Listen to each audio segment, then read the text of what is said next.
Hello friend, my name is Manar Abhimeta. I work from V.S. Patel Arts and Science College, Bilimora. Today my topic name is Avakshepan Anumapan from Analytical Chemistry from TYBSC SEM 6. હવે અવક્ષેપણ અનુમાપન એટલે શું? એવું અનુમાપન કે જેમાં જ્યારે આપણને એનો end point મળે, તો એન્ડ પોઈન્ટ જ્યારે આપણને મળવાનો હોય ત્યારે આપણને અવક્ષેપ મળે, અને એ જે અવક્ષેપ હોય તે કેવા હોય? સંપૂર્ણપણે અદ્રાવ્ય અથવા તો અલ્પદ્રાવ્ય હોય. તો એવા અનુમાપનને અવક્ષેપણ અનુમાપન કહેવામાં આવે. હવે આપણે જોઈએ અનુમાપન વક્રની રચના. અનુમાપન વક્રની રચના. આમાં ઉદાહરણ તરીકે NaCl અને AgNO3 વચ્ચે અનુમાપનનો પ્રેક્ટિકલ કરવામાં આવેલો છે. તો હવે NaCl પણ કેટલું લેવાનું છે? 50 ml 0.1 મોલર 1 મોલર NaCl. એવી જ રીતના AgNO3 પણ કેટલું લેવાનું છે? 50 ml 0.1 molar.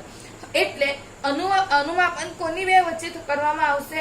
50 ml 0.1 molar NaCl અને 50 ml 0.1 મોલર AgNO3. તો હવે આપણે આ જે પ્રેક્ટિકલ છે એમાં આપણે PCl નું મૂલ્ય શોધવાનું છે. તો અહીંયા PCl શોધવા માટે આપણને પહેલેથી એક સૂત્ર આપી દેવામાં આવેલું છે -log Cl માઇનસ. એટલે આનો યુઝ કરીને આપણે PCl ની વેલ્યુ શોધીશું. અને AgNO3 ના KSP ની વેલ્યુ આપી દીધેલી છે 1.0 × 10⁻⁻10. બરાબર. હવે આપણે સ્ટાર્ટ કરીએ. તો પહેલો છે પ્રારંભિક તબક્કે PCl નું મૂલ્ય. તો પ્રારંભિક મૂલ્ય એટલે કેવી? પ્રારંભિક તબક્કો એટલે શું થશે કે NaCl ની અંદર AgNO3 ઉમેર્યા વગર PCl નું મૂલ્ય કેટલું આવે તે આપણે જોવાનું છે. તો હવે આપણે સિમ્પલ NaCl નું આયનીકરણ કરીએ. NaCl નું આયનીકરણ કરીશું તો મળશે શું આપણને? Na+ અને Cl-. આપણને ખબર છે કે NaCl ની સાંદ્રતા કેટલી લીધેલી છે? 0.1 મોલર. તો એનું આયનીકરણ કરીશું. આયનીકરણ કરવામાં આવે તો ત્યારે એની સાંદ્રતા એટલી ને એટલી જ રહે, બદલાતી નથી. એટલે Na ની કેટલી રહેશે? 0.1 મોલર. એવી જ રીતના Cl ની પણ કેટલી થશે? 0.1 મોલર. તો હવે એના માટે આપણે PCl ની વેલ્યુ શોધવાની છે. તો આપણે સૂત્ર કયું મૂકવાનું છે? -log Cl. એટલે Cl એટલે કેટલું થશે? 0.1 મોલર. એટલે PCl - log Cl માઇનસ, એટલે log 0.1. એને ફેરવીએ તો log -log 10⁻, it gives 1.0. એટલે આપણને પ્રારંભિક તબક્કે PCl નું વેલ્યુ આપણને કેટલી મળી? તો 1. એવી જ રીતના હવે આગળ છે કે ધારો કે તમે 10 ml AgNO3 ઉમેર્યું, તો ત્યારબાદ PCl નું મૂલ્ય કેટલું બને તે હવે આપણે ગણવાનું છે. એટલે હવે આવશે 10 ml 0.1 મોલર AgNO3 ઉમેર્યા બાદ PCl નું મૂલ્ય. બરાબર.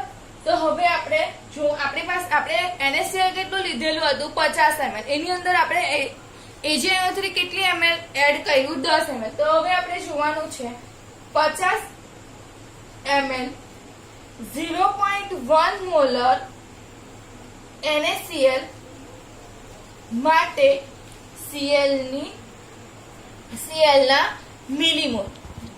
તો એ કેવી રીતે? આપણે હવે પહેલા આપણે મિલીમોલ શોધવા પડશે, ત્યાર પછી આપણને PCl ની વેલ્યુ મળશે.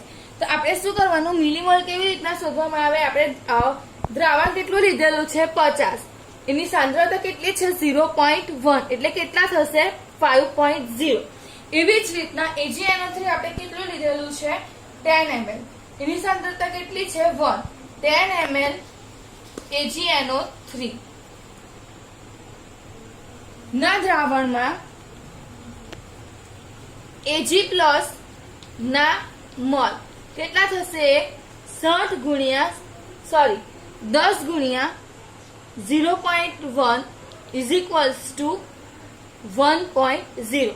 હવે આપણને જોઈએ કોનું એકલા Cl માઇનસ નું, એટલે આપણે Ag ને બાદ કરી દેવા પડશે, એટલે Cl માઇનસ ના millimole is equals to 5 minus 1 is equals to 4.0. હવે આપણે દ્રાવણમાં Cl માઇનસ ની સાંદ્રતા શોધવાની છે. તે કેવી રીતના શોધાશે? તો એના માટેનું એક સૂત્ર છે મિલીમોલ ભાગ્યા દ્રાવણનું કદ. તો દ્રાવણમાં Cl minus is equals to millimole ભાગ્યા દ્રાવણનું કુલ કદ. દ્રાવણનું કુલ કદ કેટલું થવાનું 50 + 10 એટલે 60, અને મિલીમોલ Cl ના કેટલા થવાના તો 4, એટલે 4.0 ભાગ્યા 60 એટલે કેટલા આવશે 0.067 મોલ. આ આપણને મળી સાંદ્રતા. હવે ત્યારબાદ એના ઉપરથી આપણે log Cl PCl નું વેલ્યુ આપણે શોધવાની છે. માટે PCl ઇઝ ઇક્વલ્સ ટુ આપણે કયું સૂત્ર મૂકવાનું છે minus log Cl minus log Cl minus આપણને વેલ્યુ કેટલી મળેલી હતી 0.067, એટલે minus log 0.067 is equals two minus log 6.7 into 10⁻². આ બે આગળ આવી જશે.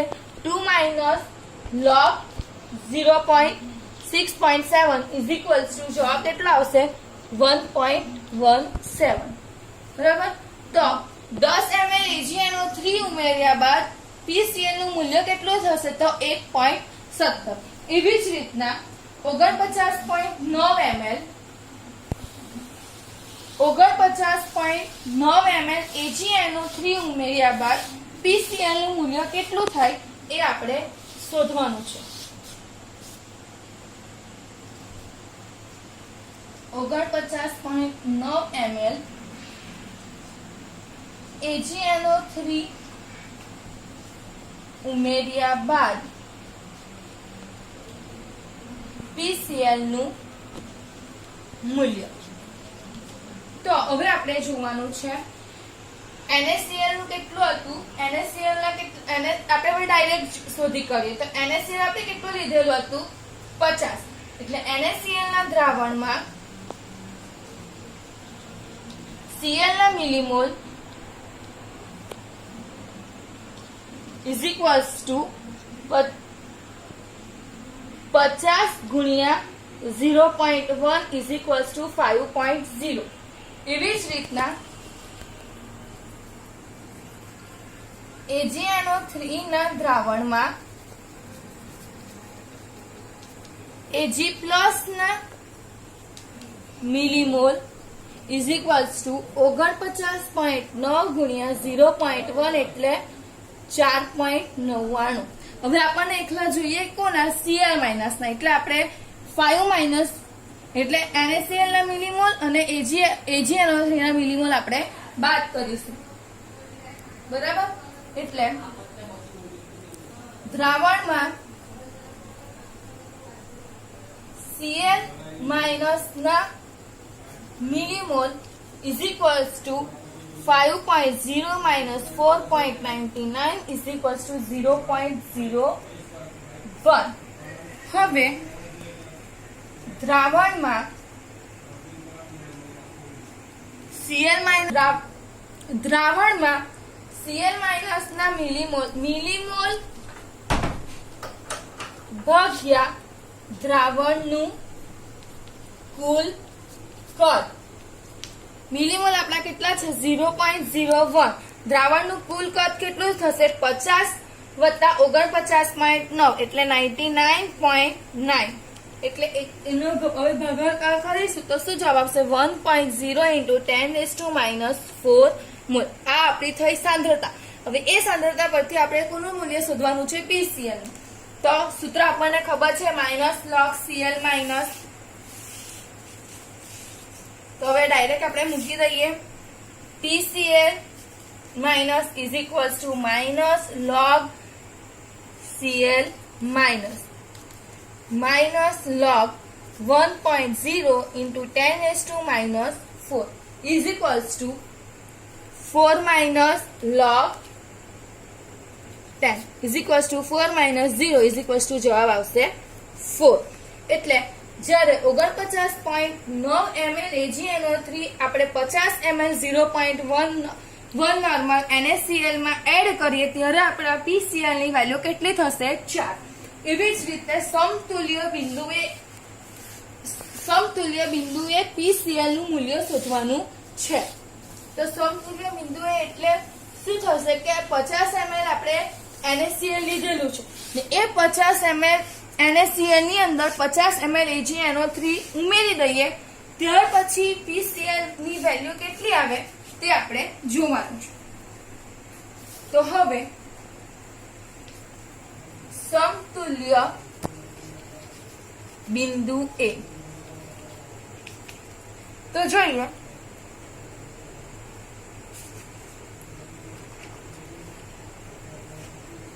તો હવે આપણે જોઈએ કે આપણે લીધેલું કેટલું છે 50 ml 0.1 નોર્મલ NaCl.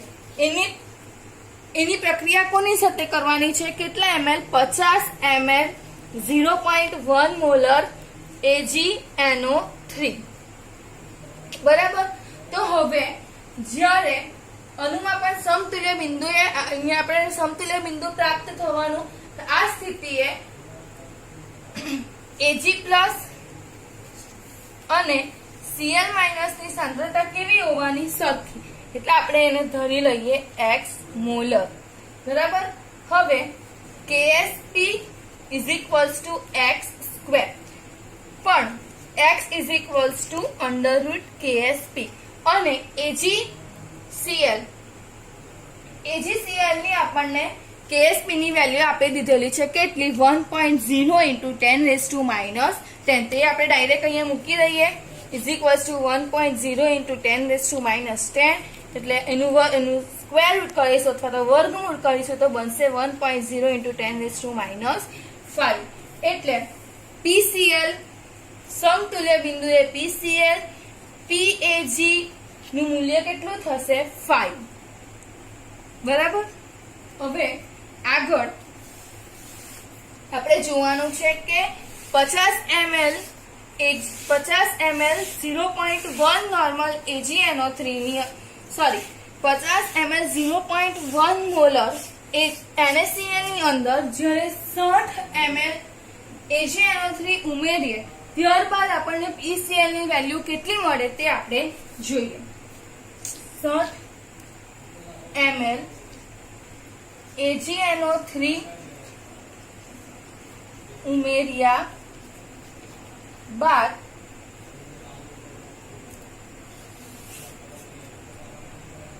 PCl નું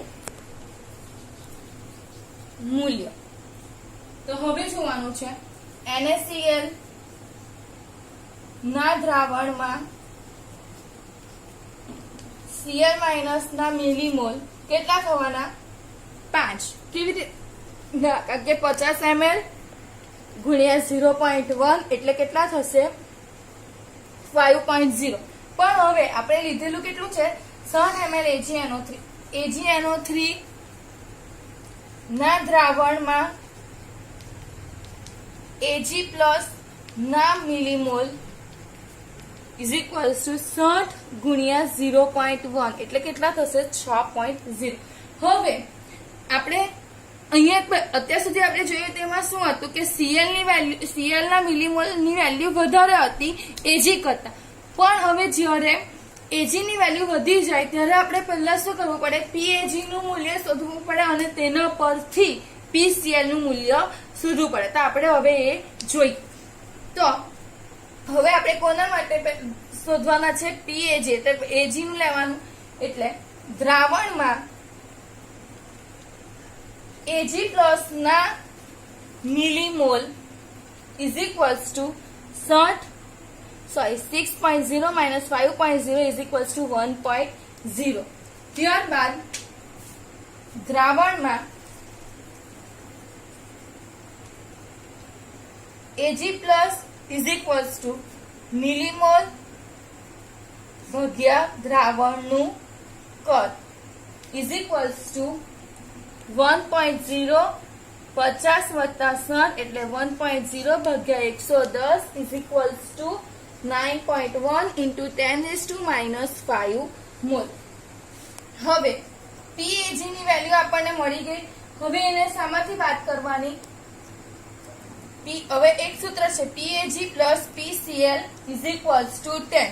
તો આપણને PAG ની વેલ્યુ ખબર છે. PCl ને કરતા બનાવીને એને 10 માંથી બાદ કરી દે તો આપણને એનો આન્સર મળી જાય. એટલે PCl is equals to 10 minus PAG is equals to કેટલા આવશે? 7.96. બરાબર. તો આવી રીતે અલગ અલગ ml AgNO3 ના ઉમેર્યા બાદ આપણે PCl ની વેલ્યુ આપણને મળે અને એના ઉપરથી જો આપણને ગ્રાફ દોરવામાં આવે તો એ ગ્રાફ આપણને આવી રીતનો મળે. ને આ જે ગ્રાફ મળ્યો અથવા તો વક્ર મળ્યો એ વક્રને શું કહેવામાં આવે? અનુમાપન વક્રની રચના. આપણે અલગ અલગ એટલે AgBr AgCl અલગ અલગ સાંદ્રતાએ પણ આપણે આ ગ્રાફ આપણને મળી શકે. Thank you.